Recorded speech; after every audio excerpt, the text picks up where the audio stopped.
जिल्ह्याचे पालकमंत्री नामदार चंद्रशेखर बावनकुळे यांच्या अध्यक्षतेखाली शनिवार दिनांक 24 जानेवारी 2026 रोजी अमरावती जिल्हा वार्षिक सर्वसाधारण नियोजन 2026-27 आढावा बैठक जिल्हाधिकारी कार्यालय परिसरातील नियोजन भवन विभागात पार पडली। या बैठकीमध्ये आमदार सौ सुलभाताई खुडके यांनी जिल्ह्याच्या सर्वसाधारण क्षेत्र विकास, अनुसूचित क्षेत्र व आदिवासी बहुल क्षेत्र विकासाच्या संदर्भातील नियोजन आराखड्यावर चर्चा करत असताना आरोग्य सुविधा, महापालिका शाळांचा विकास, अंगणवाडी सुविधा तसेच मदत व पुनर्वसन, नाला बांधकाम संदर्भातील अनेक मुद्द्यावर चर्चा करीत जिल्हा नियोजन समितीचं लक्ष वेधलं।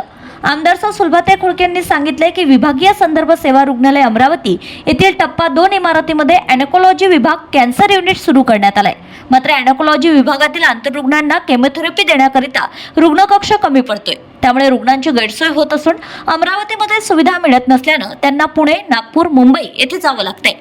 अमरावती विभागीय संदर्भ सेवा रुग्णालय येथे अॅनॅकोलॉजी कर्करोग विभाग असल्याने त्या ठिकाणी आंतररुग्ण कक्ष बांधकाम करण्याची नितांत गरज आहे। अमरावती येथे कर्करोग विभागातील आंतररुग्णांकरिता रुग्ण कक्षाचं बांधकाम करण्याकरिता जिल्हा शल्य चिकित्सक अमरावती यांच्या मार्फत डीपीसी कडे प्रस्ताव पाठविण्यात आलाय। सदर कामाकरिता अंदाजे ₹5 कोटी इतक्या निधीची आवश्यकता असल्याने जिल्हा नियोजन समितीने त्या प्रस्तावास प्रशासकीय मान्यता प्रदान करून निधी उपलब्ध करून देण्याची मागणी आमदार महोदयांनी केली आहे। याबाबत पालकमंत्री नामदार चंद्रशेखर बावनकुळे यांनी सदर मागणी मान्य करून जिल्हा वार्षिक नियोजन आराखडा सन 2026-27 मध्ये तरतूद करून मान्यता प्रदान करण्यात आली आहे। तसेच या बैठकीत आमदार सौ सुलभाताई खुडके यांनी अमरावती महानगरपालिकेच्या शाळांच्या विकास व दुरुस्तीच्या अनुषंगाने मनपाच्या लेखाशीर्षातून सातत्याने खर्च करताना अडचणी येत असल्याने यासाठी जिल्हा नियोजन समितीमध्ये नवीन लेखाशीर्ष निर्माण करण्याची सूचना केली आहे।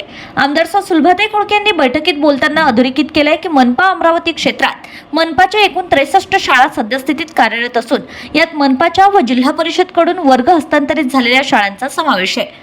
सन 2022-23 पासून मनपा शाळांच्या पटसंख्येत सातत्याने वाढ होत असल्याने काही ठिकाणी अतिरिक्त वर्गखोल्या बांधकामाची मागणी वारंवार होत असते।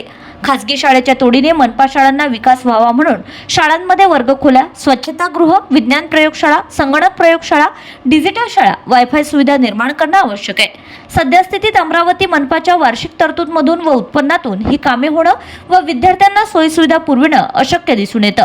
म्हणूनच जिल्हा नियोजन समितीच्या वार्षिक नियोजनात नवीन लेखाशीर्ष निर्माण करून अमरावती महानगरपालिका हद्दीतील प्राथमिक, माध्यमिक शाळांसाठी निधी प्राप्त होण्यासाठी तरतूद करण्याची मागणी आमदार सौ सुलभाताई खुडके यांनी केली। या संदर्भात सुद्धा पालकमंत्री महोदयांनी विश्वास व्यक्त करीत शासनाच्या नियोजन विभागाकडे पाठपुरावा करणार असल्याचं डीपीसीच्या बैठकीतून स्पष्ट केलंय। जिल्हा नियोजनाच्या बैठकीत चर्चा करीत असताना आमदार सौ सुलभाताई खुडके यांनी डफरीन भागात रुग्णांच्या नातेवाईकांसाठी निवारा केंद्र स्थापन करण्याबाबतच्या मुद्द्याचा पुनरुच्चार केला असता यावर सुद्धा आगामी काळात निधी उपलब्ध करून देण्यासंदर्भात पालकमंत्री महोदयांनी आश्वस्त केलंय। त्याचबरोबर अमरावती महानगरपालिका क्षेत्रात नवीन अंगणवाडी सुरू करण्याबाबत सुद्धा आमदार सौ सुलभाताई खुडके यांनी मुद्दा उपस्थित केला असता नागपूर पॅटर्न प्रमाणे अंगणवाडी तयार करण्याबाबत मंत्री महोदयांनी बैठकीतून सूचना केली आहे।